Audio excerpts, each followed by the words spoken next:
Good evening everyone. Dear student, Maxwell-Boltzmann speed distribution function हम drive कर चुके हैं। इस टॉपिक में हम उसका सिग्निफिकेंस या जो इम्पोर्टेंस है हमारा उस फंक्शन का, या वो फंक्शन हमें क्या क्या चीज़ें बताता है, वो हम इस टॉपिक में पढ़ेंगे। प्यारे बच्चों, हमारा जो इससे पहले जो लेक्चर था उसमें जो हमारा फाइनल एक्सप्रेशन आया था that was FV, this is Maxwell-Boltzmann molecular speed distribution function। तो अगर आप इस फंक्शन को गौर से देखेंगे तो प्यारे बच्चों ध्यान से देखिएगा कि this F is a function of V in two types of fashion। दो तरीके से V पर डिपेंड करता है। एक तो ये V स्क्वायर के प्रोपोर्शनल है, दूसरा ये v का या v स्क्वायर का एक्सपोनेंशियल फंक्शन भी है। और प्यारे बच्चों, ये f एक्चुअल में dnv/dv है। dnv है हमारे पास नंबर ऑफ मॉलिक्यूल्स जिनकी वेलोसिटी, जिनकी स्पीड v से v + dv के बीच में लाई करती है। और प्यारे बच्चों, जो कैपिटल N है ये हमारे टोटल नंबर ऑफ मॉलिक्यूल जो एक कांस्टेंट है। डियर स्टूडेंट, अगर मैं दोनों तरफ कैपिटल N से डिवाइड करूं तो हमारे पास लेफ्ट हैंड साइड में अगर आप ध्यान से देखें तो ये जो फंक्शन है हमारा dnv/dv, अगर हम इसको कैपिटल N से डिवाइड करते हैं, dnv को कैपिटल N से डिवाइड करते हैं, then we will get probability. तो कहने का अर्थ ये है प्यारे बच्चों कि ये जो फंक्शन है ये एक्चुअल में एक प्रकार की प्रोबेबिलिटी भी हमें बताता है। तो अगर आप यहाँ से n हटा देते हैं then it becomes probability. So dear student, it is a function which is also giving us probability. और किस चीज़ की प्रोबेबिलिटी? कि कोई मॉलिक्यूल की वेलोसिटी कितनी हो सकती है, उसकी प्रोबेबिलिटी। प्यारे बच्चों, जब हमने इस FV को V के साथ प्लॉट किया, यानी कि dnv/dv का जो प्लॉट है विद रिस्पेक्ट टू V, हमारे पास ये प्लॉट इस तरह से आता है। तो प्यारे बच्चों, प्लॉट आपने पहले भी देखा है, आपकी बुक में भी होगा। ये प्लॉट एक प्रकार से बच्चों इक्वली लाइकली इवेंट्स की प्रोबेबिलिटी की तरह नहीं है। जैसे आपने डाई देखा होगा, जब हम डाई उछालते हैं तो उसमें 6 आउटकम्स होते हैं और वो 6 के 6 आउटकम्स प्यारे बच्चों इक्वली प्रोबेबल होते हैं। लेकिन यहाँ पर अगर हम मॉलिक्यूल्स की बात करें, जब मॉलिक्यूल्स किसी भी सिलेंडर में या किसी भी सिस्टम में मूव करते हैं तो वो कौन सी वेलोसिटी, कौन सी स्पीड लेंगे, that is not equally likely. इसलिए हमारा कार्य जो है वो इस तरह का आया है। तो प्यारे बच्चों, डिस्कस करते हैं इस एक्सप्रेशन और इस कार्य को, ग्राफ को। सबसे पहला जो हमारा पॉइंट है वो है प्यारे बच्चों, जो डिस्ट्रीब्यूशन फंक्शन है हमारा, उसकी वैल्यू 0 है जब v की वैल्यू 0 है। प्यारे बच्चों, अगर आप v की वैल्यू राइट हैंड साइड में 0 रखेंगे तो ये फैक्टर हमारा 0 बनेगा, और ये 0 जब सारे से मल्टीप्लाई होगा यू विल गेट 0। तो पहली लाइन हमें समझाती क्या है? ये हमें ये समझाती है कि no molecules are at rest. It means जब v = 0 है, यानी कि वो मॉलिक्यूल्स जिनकी वेलोसिटी 0 है उनकी प्रोबेबिलिटी 0 आती है। इसका मतलब कोई भी गैस है, कोई भी सिलेंडर है, उसमें कोई भी मॉलिक्यूल आपको रेस्ट पर नहीं मिलेगा। अब इसको आप ग्राफ से देखिएगा प्यारे बच्चों, जब v की वैल्यू यहाँ 0 है तो FV की वैल्यू भी 0 है। It means dear student, it is not possible for a molecule to be at rest in gaseous state. और ये भी ध्यान रहे कि this is not from uncertainty principle. हालांकि अनसर्टेनिटी प्रिंसिपल भी ये कहता है कोई भी मॉलिक्यूल रेस्ट पे नहीं रह सकता, कुछ में किसी न किसी तरह का मोशन हो, लेकिन वो बच्चों अलग तरह का आर्गूमेंट है, ये अलग तरह का आर्गूमेंट है। सेकेंड पॉइंट पे हम आते हैं कि एफ वी की वैल्यू फिर से 0 है जब v जो है हमारा इन्फाइनाइट है। यानी पहले बच्चों अगर आप v की वैल्यू इन्फाइनाइट इसमें रखेंगे तो v की वैल्यू जब आप इन्फिनिटी रखेंगे इसमें, तो ध्यान से देखिए e की पावर माइनस इन्फिनिटी, e की power minus infinity is 1/e raise to power infinity which is 0। आप इसको ग्राफ से देखिएगा ध्यान से, हमारा ग्राफ शुरू जरूर 0 से हुआ है लेकिन खत्म 0 पे नहीं हुआ। जब इस ग्राफ को आप बनाएं तो इस बात का प्यारे बच्चों ध्यान रखें कि इस ग्राफ को जब खत्म करते हैं आप लास्ट में, तो इसको इस v एक्सिस के पैरेलल कर दीजिएगा, क्योंकि अगर आपने इसको ऐसे छोड़ दिया तो इसका मतलब यह है कि आपका ये ग्राफ जो है टच करने वाला है v को, और v को टच करने का मतलब है f की वैल्यू 0, जबकि f की वैल्यू 0 कब होगी, जब v की वैल्यू इन्फिनिटी होगी। तो इट इज ऑलमोस्ट पैरेलल, इसको लगभग पैरेलल कर दी ताकि ये इन्फिनिटी पे जाके मिले। और प्यारे बच्चों इससे हम ये भी कह सकते हैं कि हमारा जो ग्राफ है इट्स एसिमेट्रिक, क्योंकि ये 0 से शुरू हुआ है लेकिन 0 पे यहां खत्म नहीं हुआ, तो हम ये कह सकते हैं कि जो राइट पार्ट है हमारे ग्राफ का उसका एरिया ज्यादा है, लेफ्ट पार्ट का कम है। थर्ड जो है हमारा पॉइंट, प्यारे बच्चों थर्ड पॉइंट ये है कि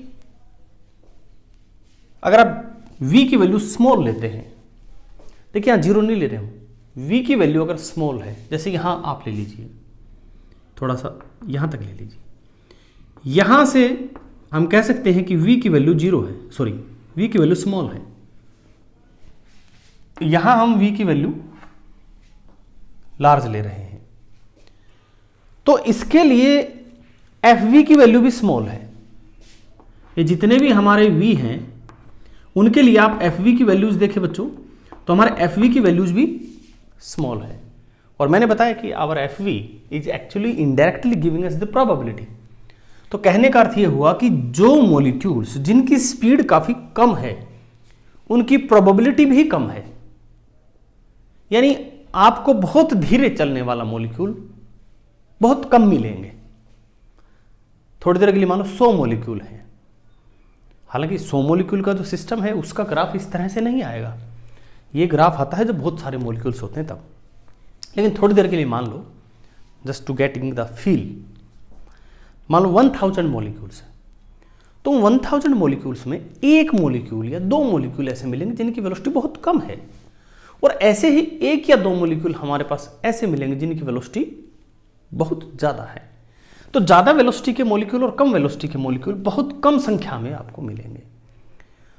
और इस बात को आप ऐसे भी समझ सकते हैं एग्जाम्पल से कि कोई भी आपने एक लोकेलिटी को सेलेक्ट किया, एक आप सर्वे कर रहे हैं, और लोकेलिटी का जो रेडियस है वो काफ़ी बड़ा है, फ्यू 100 किलोमीटर्स और फ्यू 100 किलोमीटर्स इज ओके। उस लोकेलिटी में आप नोट कर रहे हैं कि जो ह्यूमन बींग्स हैं उनकी हाइट कितनी है, और उस हाइट का फिर आप एक ग्राफ प्लॉट करें।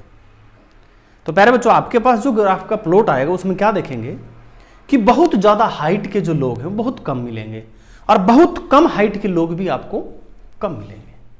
तो इसी तरह जो मॉलिक्यूल्स हैं हमारे, बहुत धीरे चलने वाले किसी भी गैसीय सिस्टम में और बहुत तेज चलने वाले, दोनों की ही संख्या बहुत कम है, लेकिन 0 नहीं है, ये भी ध्यान रहे, 0 नहीं है।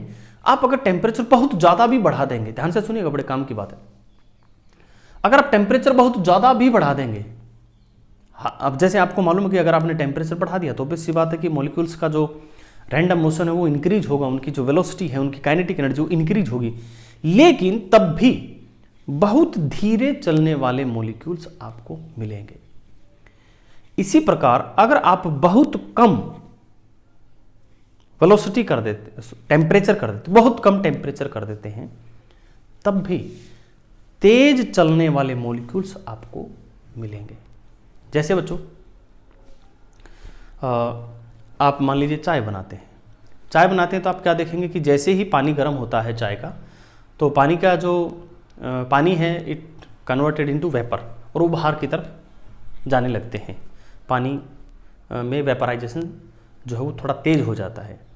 तो वेपराइजेशन का मतलब क्या है कि जो मॉलिक्यूल्स हैं वो मॉलिक्यूल्स वो गैस से एनर्जी लेते हैं, हीट एनर्जी लेते हैं और वो उड़ जाते हैं बाहर, क्योंकि उनके पास इतनी काइनेटिक एनर्जी आ जाती है कि वो पानी को छोड़ सकते हैं।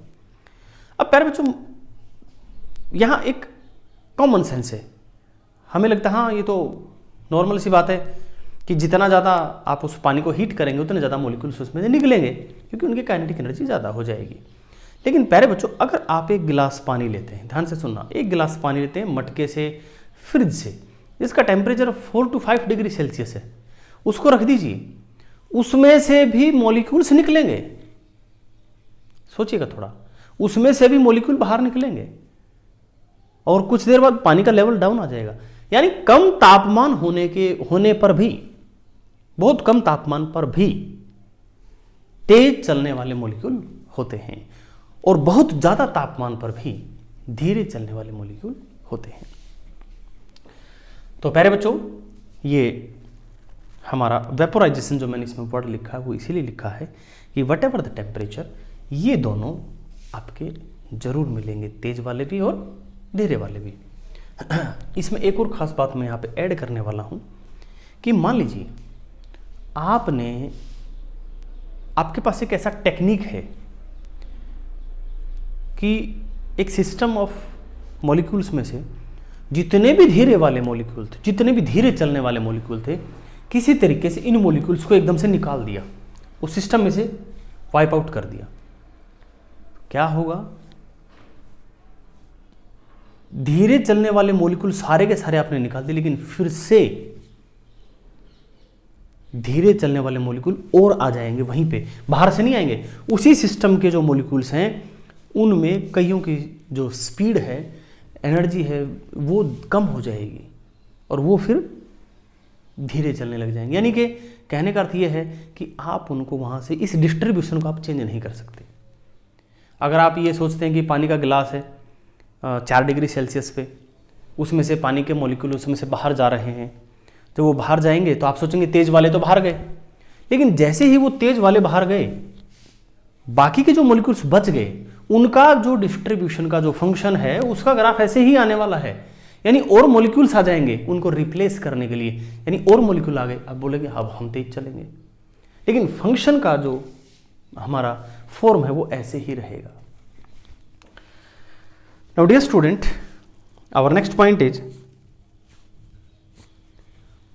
for small values of v, the increase in fv will be proportional to v square। देखो प्यारे बच्चों, यहां पर स्मॉल वैल्यू ऑफ v का मतलब है very small value of v। तो प्यारे बच्चों, v की वैल्यू अगर स्मॉल हुई तो ये जो हमारा फैक्टर है e raise to power minus mv square by 2 kBT, v की वैल्यू अगर स्मॉल है तो v स्क्वायर उससे भी स्मॉल होगा, प्रोवाइडेड v की वैल्यू 1 से कम है। आपको पता है जैसे कि v की वैल्यू 0.1 है, इसका अगर आप स्क्वायर करेंगे तो इट विल बी 0.01, यानी और भी छोटा होगा। तो हम इसको ये लिख सकते हैं, ये ऐसा मान सकते हैं कि e raise to power very small, here very small means we are taking it nearly 0. So e raised to power minus 0 can be written as e1 upon e raised to power 0 which is 1. तो v की value जब बहुत कम है तो इस factor को आप ignore कर दीजिएगा, क्योंकि इट्स नियरली इक्वल टू 1, और ये अगर 1 के इक्वल है and rest of the factor is constant, तो आपका जो fv है it will be govern by v square. यानी आप ये कह सकते हैं कि हमारा जो fv है, इसका जो वेरिएशन है, it is like parabola starting में व्हेन v इज स्मॉल। या ये कह सकते हैं कि fv का पूरा जो कैरेक्टर है वो वी स्क्वायर डिटरमाइन करेगा, क्योंकि इस फैक्टर का कोई विशेष फर्क इस पे, विशेष इफेक्ट इस पे नहीं है। तो इसलिए हमने लिखा कि fv will be proportional to v square and exponential term is nearly 1। तो आप ये समझ सकते हैं कि v की वैल्यू जब तक ज़्यादा नहीं है, यहाँ देखो वेरी स्मॉल, यहाँ पे एम्बिग्यूअस टर्म मत समझिएगा, here v square is small का मतलब है जब तक आप e raise to power all this stuff can be taken as 1, तब तक आप v की वैल्यू स्मॉल कहेंगे और तब तक fv will be govern by v square our quadratic term. अब फिर आगे क्या होगा देखिएगा प्यारे बच्चों, जैसे v बढ़ेगा तो एक्सपोनेंशियल टर्म है वो एक डोमिनेटिंग टर्म हो जाएगी, क्योंकि अब आप और ज्यादा इसको इग्नोर नहीं कर सकते। अब इन दोनों के बीच में एक प्रकार का बच्चों कॉन्ट्राडिक्शन समझ लीजिए या एक प्रकार का कंपटीशन समझ लीजिए वी स्क्वायर और एक्सपोनेंशियल टर्म में। कंपटीशन किस तरह का है, वो ये है प्यारे बच्चों कि e वाली जो टर्म है e raise to power minus m v square by 2 kBt, ये जो फैक्टर है ये हमारे फंक्शन को डिक्रीज करने की कोशिश करता है और ये हमारे फंक्शन को इंक्रीज करने की कोशिश करता है। तो दो चीजें एक साथ चल रही है, एक घटाने की कोशिश कर रही है, एक बढ़ाने की कोशिश कर रही है। शुरू में ये डोमिनेट करता है यानी ये बढ़ाएगा, तो आप देखेंगे कि हमारा फंक्शन बढ़ा, लेकिन जैसे जैसे हमारा फंक्शन आगे की तरफ बढ़ता गया, v बढ़ता गया और v बढ़ता गया, तो फिर ये फैक्टर भी अब गेम में आ गया और इसने इसको घटाना शुरू किया फंक्शन को। एक पॉइंट ऐसा आएगा जहां पर दोनों का जो कंट्रीब्यूशन है वो बराबर हो जाएगा, यानी कि फिर ना आपका v स्क्वायर उसको बढ़ा सकता है ना आपका ये घटा सकता है। At that point you can say that is a maximum point. उसके बाद फिर ये डोमिनेट करेगा, तो v कम था, जब ये डोमिनेट कर रहा था तो इसने बढ़ाया, फिर आगे v स्क्वायर की वैल्यू बड़ी हुई तो ये डोमिनेट कर रही है, इसको घटाएगा, तो आगे देखिएगा बच्चों हमारा घटा है। इसलिए मैंने कहा था ना कि ग्राफ इज एसिमेट्रिक। एसिमेट्रिक क्यों है, इसमें थोड़ा थोड़ा पैराबोलिक फील आएगी आपको शुरू में और इसमें बच्चों आपको बाद में एक्सपोनेंशियल फील आएगी। तो this is not a symmetric graph, that's why it's asymmetric graph. इसको आप ऐसे समझिएगा, मेरे को एक ध्यान में एक एग्जाम्पल आया है कि मान लो प्यारे बच्चों हमारे पास एक बर्तन है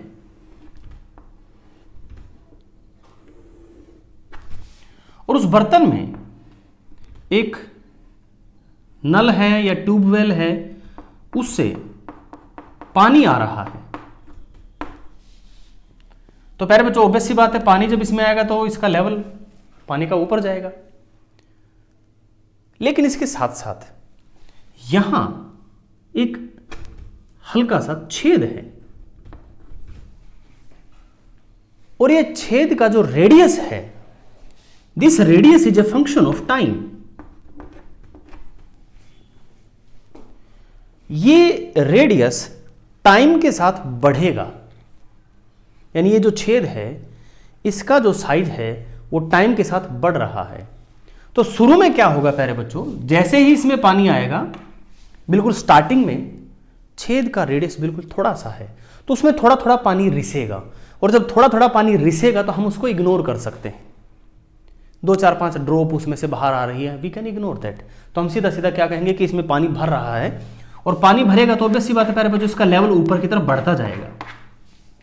ये वाला हिस्सा है, बढ़ रहा है, पानी का लेवल बढ़ रहा है, लेकिन विद टाइम इस होल का रेडियस बढ़ रहा है। रेडियस बढ़ेगा तो यानी पानी का जो आउटफ्लो है वो भी बढ़ रहा है, लेकिन इनफ्लो भी है।